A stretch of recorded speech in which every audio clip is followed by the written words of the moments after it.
keepers.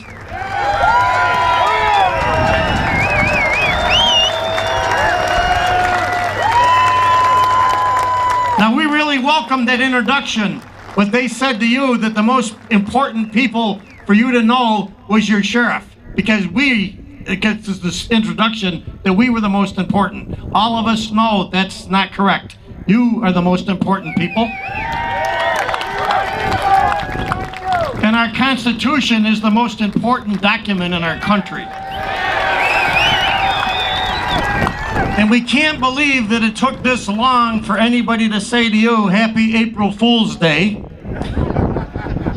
But whether or not anybody's paid any attention up till now, we definitely came to the right place for April Fool's Day.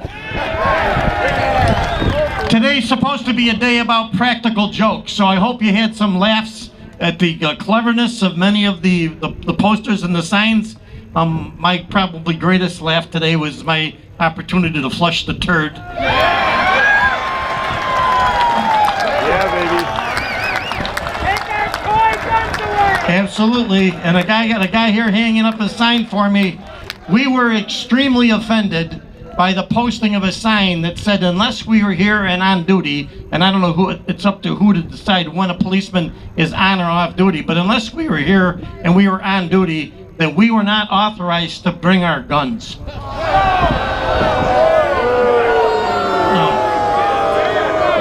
We have already seen an assemblyman. We've been promised by the assemblyman that they will look into this, but it seems that elected officials and others in power are willing to ignore more and more laws. But the federal law, H.R. 218, actually gave us the right to carry our guns anywhere, anytime.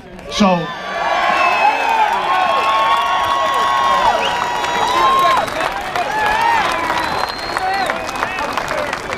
we just have one thought.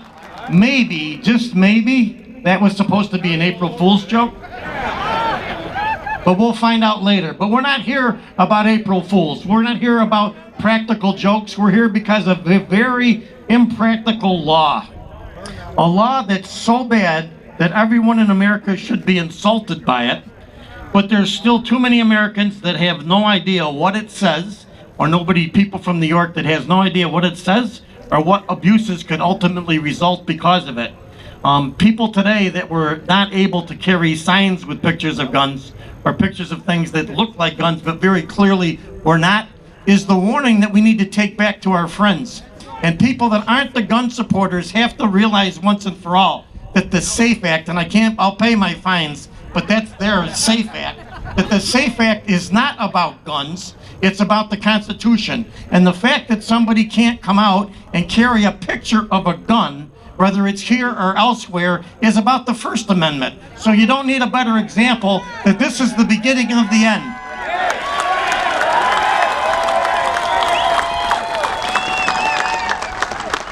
To April Fool's Day.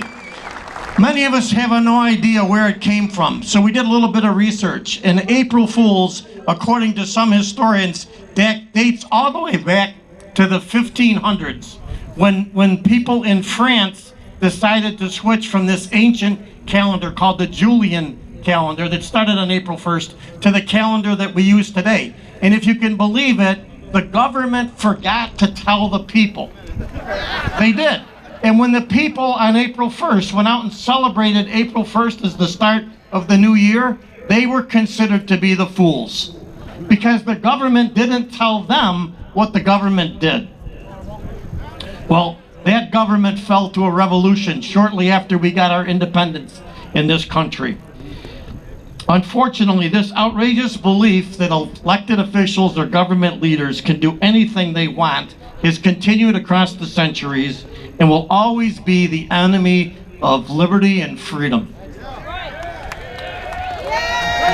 Too many of our elected officials continue to believe that they can do whatever they want and whatever that suits them best.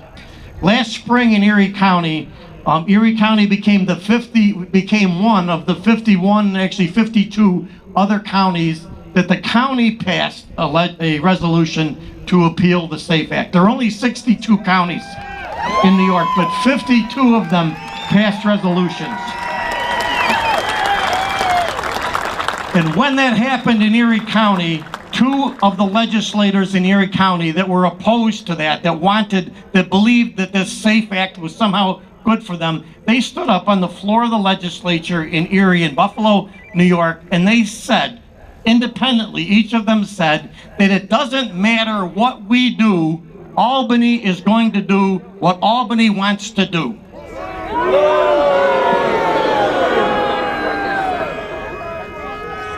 What an insult.